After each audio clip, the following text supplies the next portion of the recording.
Всем привет! Меня слышно?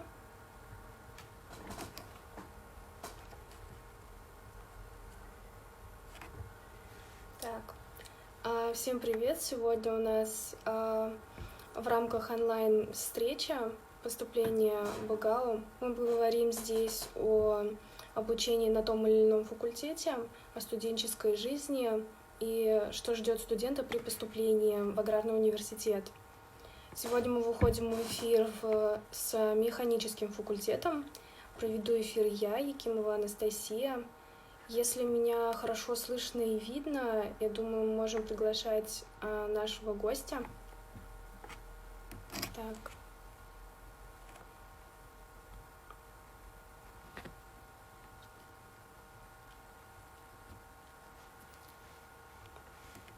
Сейчас он присоединится.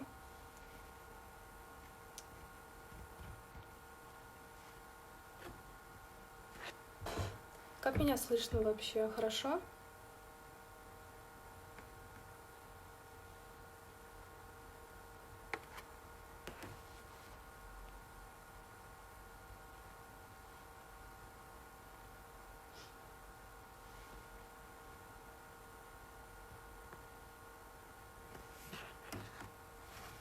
Отлично.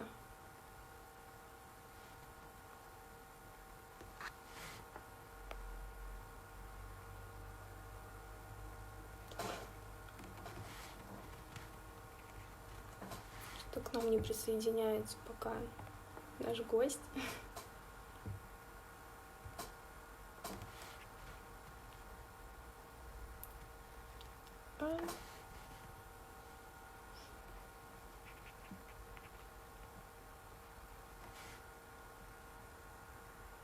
Привет, Ильнур.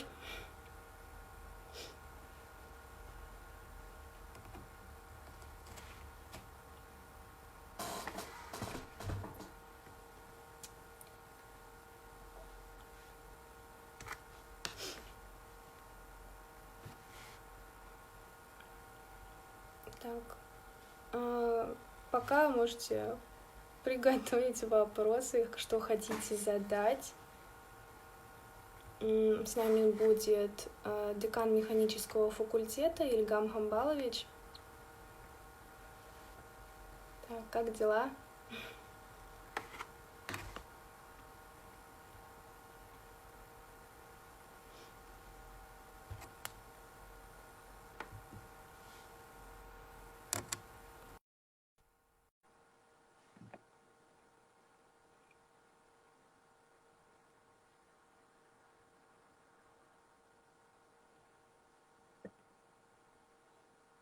Так, сейчас идет.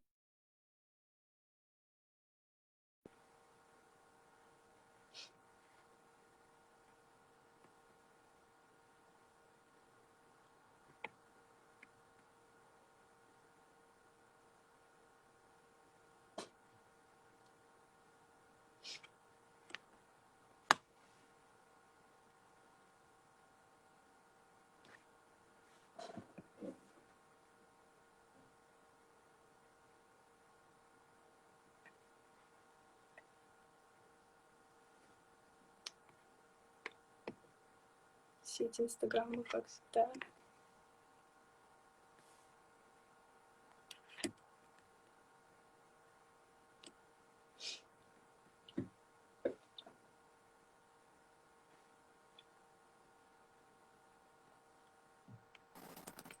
Здравствуйте, Ильгам Хамбалович.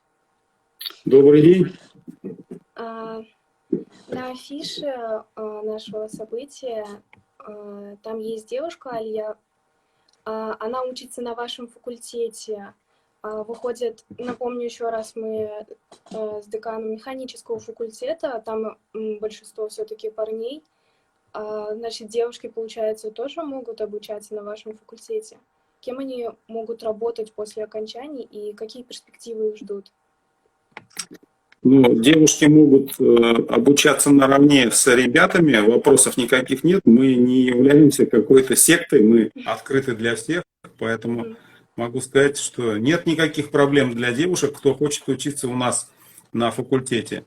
На сегодняшний день у нас обучается 30 девушек, всего контингент у нас 420 студентов. Вот представьте, девчонки достаточно весомая часть нашего факультета. Но надеемся, в будущем их будет больше. В этом году мы открываем профиль производственный менеджмент на направлении подготовки агроинженерии. И надеемся, что девчонок будет в несколько раз больше. Потому что производственный менеджмент это позволяет закрыть вопросы трудоустройства девушек на предприятиях, там, где есть именно управление работой производственными процессами, это диспетчерские службы, службы логистики, доставки, организации производства, организации технического обслуживания и ремонта.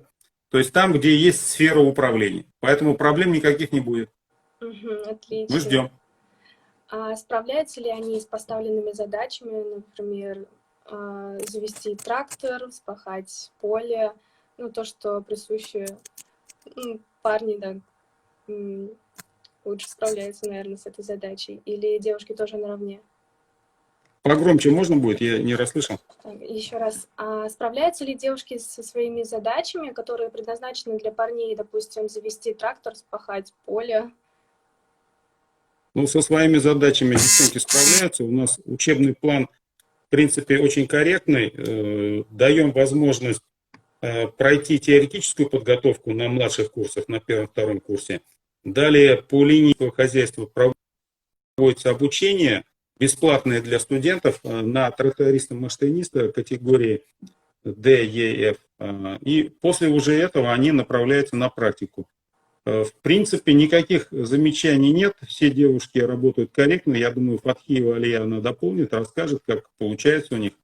Ну, нареканий никаких особо нет. Ну и потом появляется, скажем так, уверенность в своих силах. Многие выпускники нашего факультета работают в крупных компаниях на ведущих инженерных должностях. И практически никто не говорит о том, что какие-то либо косые взгляды они встречают на производстве. Нет никаких проблем. То есть получили качественное образование, нас знают не только в Российской Федерации, но и за рубежом, поэтому трудоустройство по полной программе. Могу даже в пример привести Старостину Ирину, вот она работает, правда, не по нашему уже профилю, но переучилась после того, как закончила направление подготовки автомобильное хозяйство, второе высшее образование, работает в Объединенных Арабских Эмиратах. Ну, ведущим инженером, то есть получив второе высшее образование на базе нашего признанного за рубежом диплома, трудоустроилась, получила второе образование и работает без проблем. Ну, круто, да. А скажите, пожалуйста, в чем принципиальное преимущество в сравнении с другими? А можно вас попросить погромче? Я вот вопрос не слышу, поэтому как-то очень сложно мне. В чем принципиальное преимущество вашего именно факультета в отличие от других? Принципиальное преимущество и разница с другими факультетами, ну, наверное, мы все вышли из одного, как говорится, корня. Мы все представляем факультет, один аграрный университет. Но принципиальное отличие, наверное, в том, что у нас по сравнению с другими больше практической направленности. И в то же время есть очень сильная теоретическая подготовка. Дело в том, что факультет был организован в 1950 году, то есть в этом году мы отмечаем 70 лет, 11 тысяч выпускников выпущено. У нас при открытии факультета большую роль сыграли преподаватели, которые переехали во время войны, организовывали Уфимский авиационный институт. Это так называемый Рыбинский авиационный институт. В свое время они поставили вот эту школу, передали традиции, которые по сегодняшний день продолжаются. Поэтому можно отметить, что у нас два фактора. Первое – теоретическая подготовка. Она вот подтверждается тем, что мы участвуем в интернет-олимпиадах ежегодно, а также предметных олимпиадах. Доходим до заключительного всероссийского тура среди технических университетов Российской Федерации. Допустим, такие предметы, как прикладная механика, теория механизмов машин, сопротивление материалов, детали машин. Раньше это было механизация сельского хозяйства, сейчас это агроинженерия. В то же время вот у нас только в этом году студент второго курса выиграл бронзу на интернет-олимпиаде по математике. В результате наш вуз был признан в числе лидеров. То есть это вот такие наши, наверное, моменты.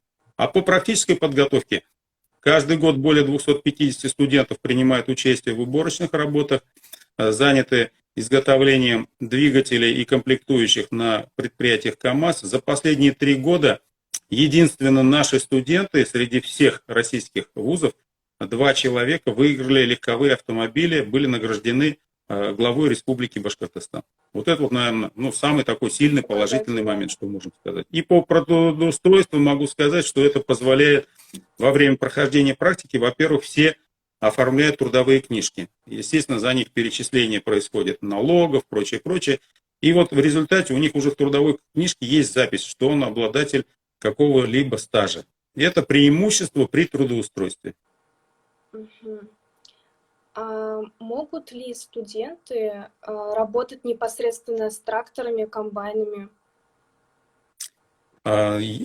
Проблем работы с трактором и комбайном никакой не представляет. Я вот, наверное, чтобы было понимание, озвучу таким образом. Любая такая сложная машина, она состоит из нескольких вот крупных основных блоков. Это первое, конечно, сердце, это двигатель. Второе, это трансмиссия, куда входят коробки перемены передач. Далее дифференциальные мосты, вся ходовая часть, движители. И еще есть так называемая рабочая машина. То есть, если рабочая машина выполнена в виде жатки, то это получается косилка. Если это все выполнено в виде цельнометаллического кузова, то мы получаем пассажирский автобус. Если это сделано в виде кабины легкового автомобиля, получается на выходе легковой автомобиль. А все основное, это вот то, что я назвал, то, что есть у каждого сложного технического изделия. Вот мы студентов во время практики обучаем этим компонентам, чтобы они спокойно воспринимали, что вот сегодня он учится работать с трактором, завтра с автомобилем, послезавтра с грузовым автомобилем. Все это поможет ему освоиться, буквально в течение 1, 2, 3 дней с требованиями по специальной машине, какой бы она ни была формы. Это может быть и подъемные устройства, и строительные, дорожные машины. Поэтому наши выпускники, скажем так, хорошо осваивают эту технику и работают во многих отраслях народного хозяйства. Вот наше преимущество – это то, что у студентов есть знания капитальные и практические навыки, которые позволяют трудоустраиваться в любой организации.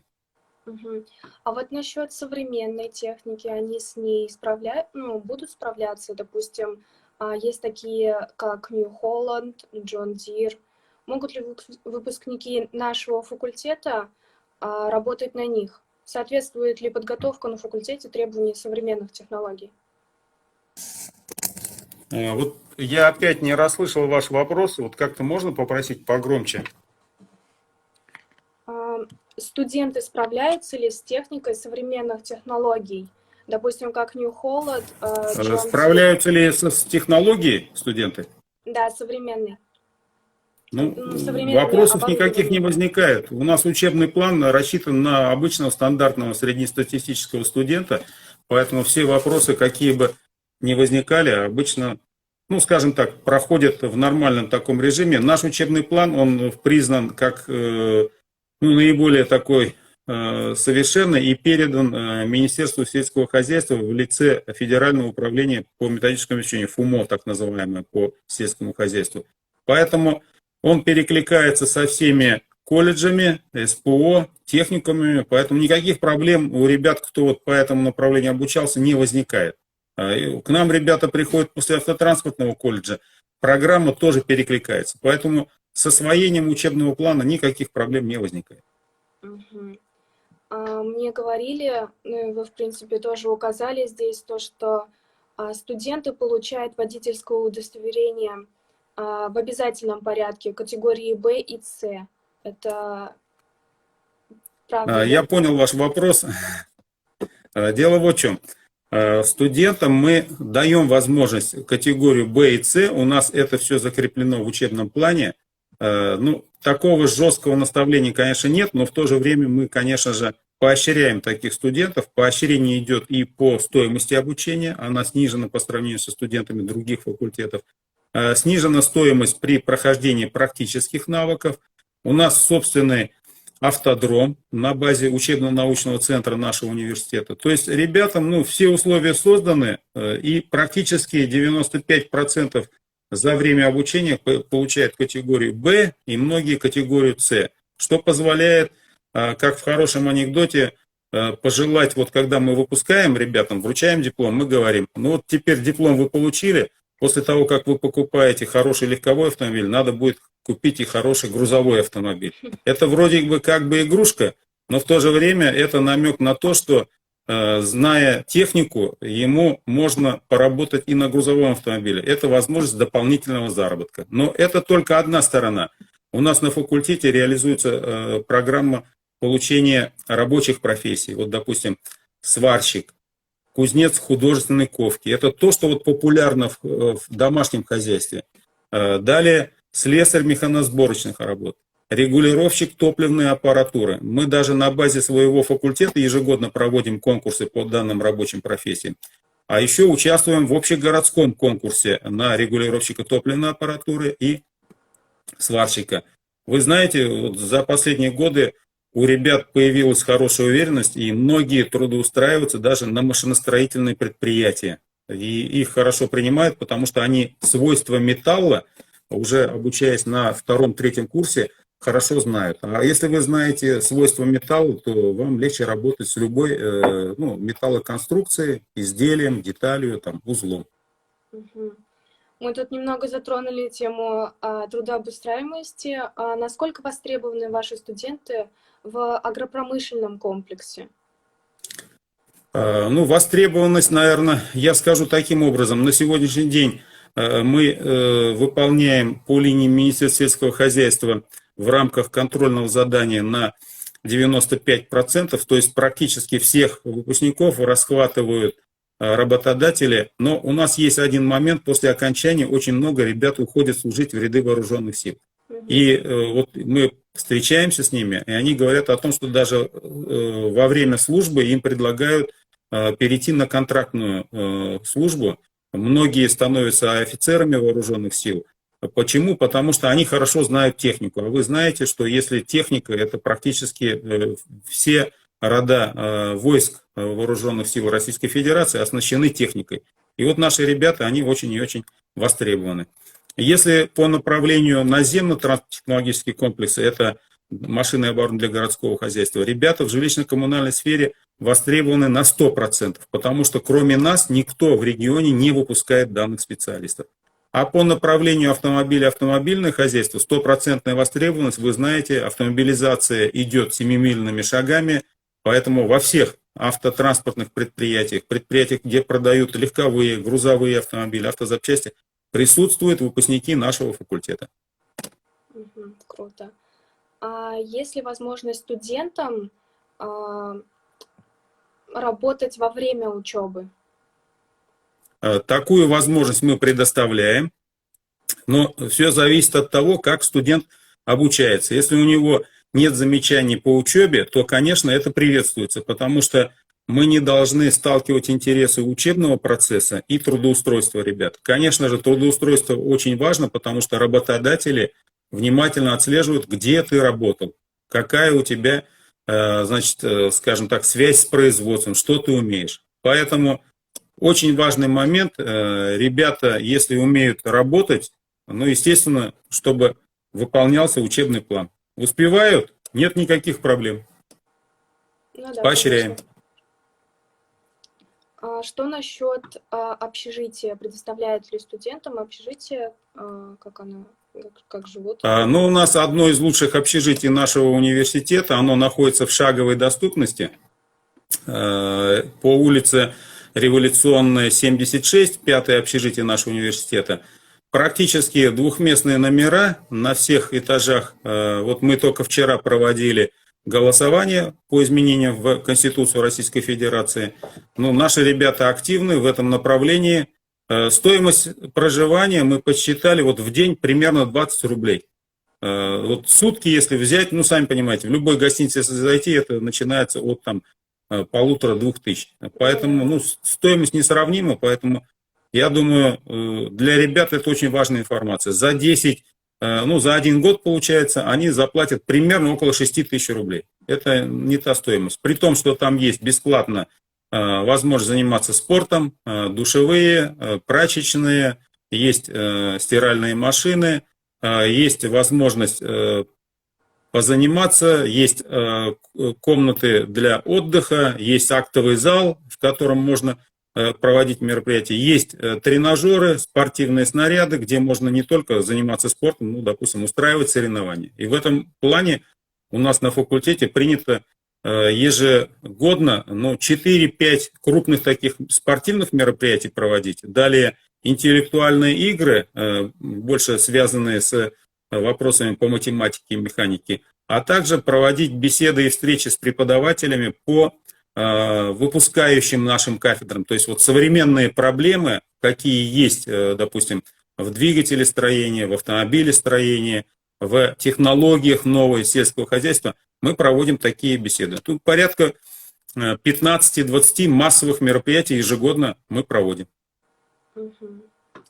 Можно подробнее рассказать про приемную комиссию?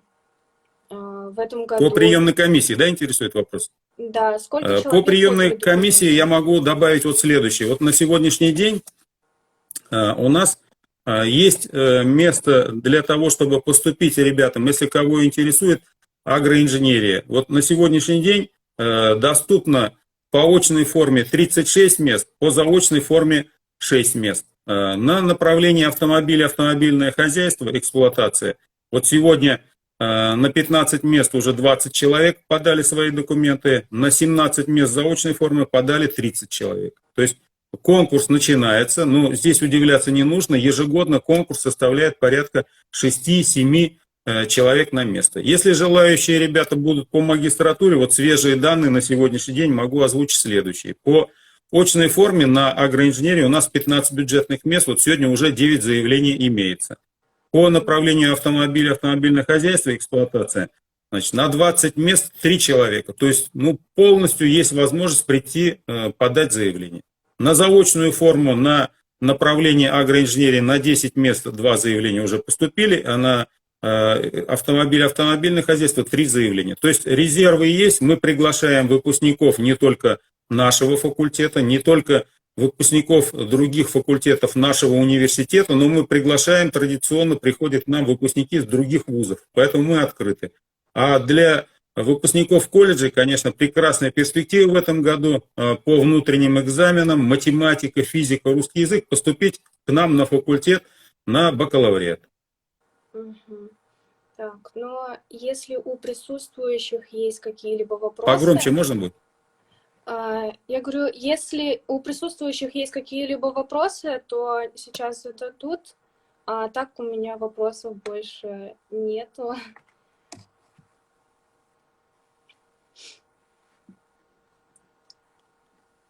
Так, ну если вопросов нету, тогда спасибо большое за эфир. Мы сейчас присоединимся к Алие и там уже с ней будем говорить. Если что, я на месте, обращайтесь в любое время. Мы работаем в штатном режиме. Мы сейчас больше занимаемся, конечно, приемными делами, поэтому какие будут вопросы у Лиги, у наших читателей, слушателей, кто посмотрит наш прямой эфир, обращайтесь, мы всегда на месте. Наша задача дать максимально исчерпывающую информацию. Мы должны объяснить, вот почему наш факультет является лидирующим факультетом в лидирующем аграрном вузе, потому что у нас наибольшая такая крепкая материально-техническая база, но мы не останавливаемся, мы новые трактора, комбайны, все, что продается, изготавливается в Российской Федерации за пределами, мы все это показываем ребятам. У нас в аудиториях, в машинных залах имеется прекрасное оборудование и по тренажерам симулятора комбайна, тренажерам дуговой сварки, тренажер автомобиля, легкового автомобиля. Кроме этого, лаборатория 3D-моделирования и прототипирования, очень хорошая современная лаборатория. Есть современные лаборатории по сельскохозяйственной технике, по тракторам, энергонасыщенным тракторам, по трансмиссиям, по двигателям. Ну, все, что вот есть и связано с автомобилем, трактором, комбайном, у нас в наличии имеется. Мы просто и доступно можем объяснить, в чем принципиальная разница в технологии возделывания сельскохозяйственных культур, но мы также можем хорошо и доступно объяснить, как себя металлы ведут. Сегодня новое направление, композитные материалы мы рассматриваем, потому что вот те ребята, кто будут сегодня поступать, в дальнейшем они будут работать с новыми материалами. И это мы вот уже начали рассматривать. Это наша отличительная особенность нашего факультета. Мгм. Спасибо еще раз за эфир. Спасибо. Мы сейчас присоединимся к Илье. До Спасибо. свидания. До свидания.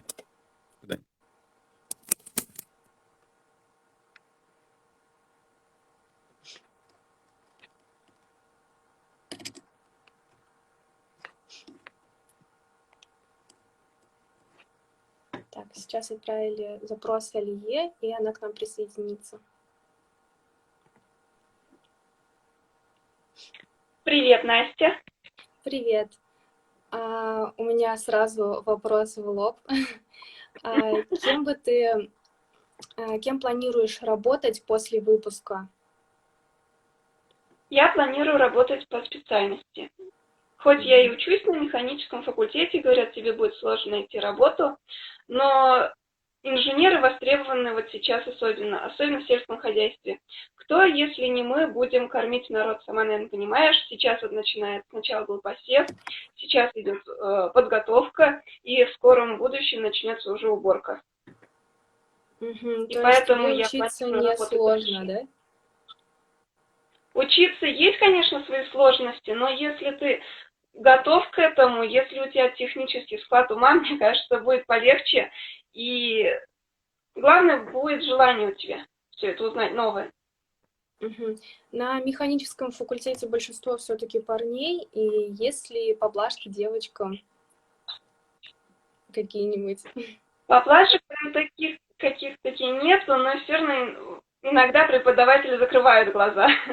Что парням нельзя простить, иногда преподаватели сквозь глаза смотрят. Есть такое. Понятно. Мы знаем, что ты проходишь практику в хозяйстве. Чем занимаешься? В этом году меня отправили на практику в сельское хозяйственное предприятие Буздякский район, село Черюшево. В прошлом году я получила права на все виды трактора и комбайна. Нас уже сажали за трактор, я ездила за джундиром, пахала поле. Ты вот спрашивал, Ильгам Хамбалович, могут ли девушки? Да, могут. Я села в трактор, я его завела, плуг опустила и пропахала вперед и назад. Мой тракторист в это время стоял на улице и ждал, когда я приеду за ним.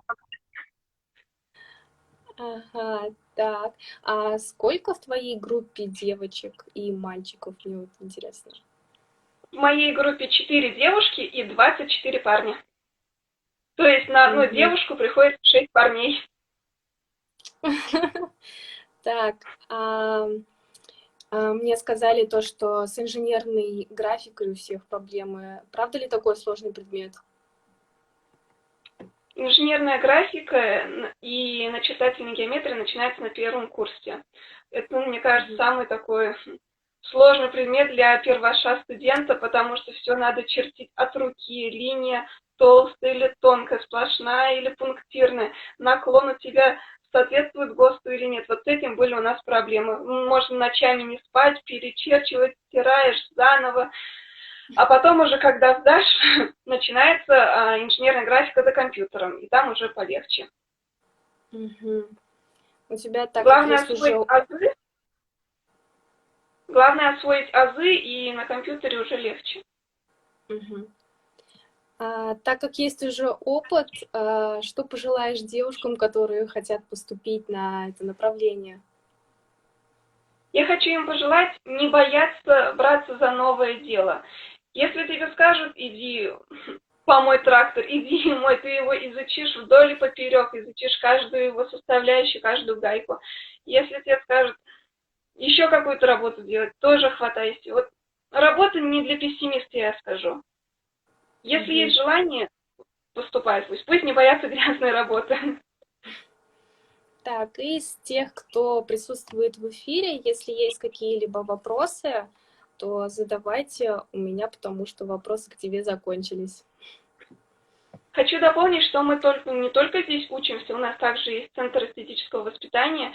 Мы каждый год, девушки, нас же мало, нас собирают, мы танцуем, не участвуем, танцуем, поем. Просто на подтанцовке, допустим, если парни поют, нас везде участвуем. Также на спартакиаде, если, допустим, требуется команда из 10 человек, это будет проблематично набрать, но нас компонует, и мехфаковские девушки ни в чем не уступают парням, и также занимаем первые места. Мгм. Так. Ну, вопросов я тут не вижу, поэтому я думаю, пора завершать тогда наш прямой эфир. Спасибо тебе большое за то, что ответила на все вопросы, и удачи. Приятно было пообщаться. Поступайте на механический факультет. Давай, удачи. Всего хорошего.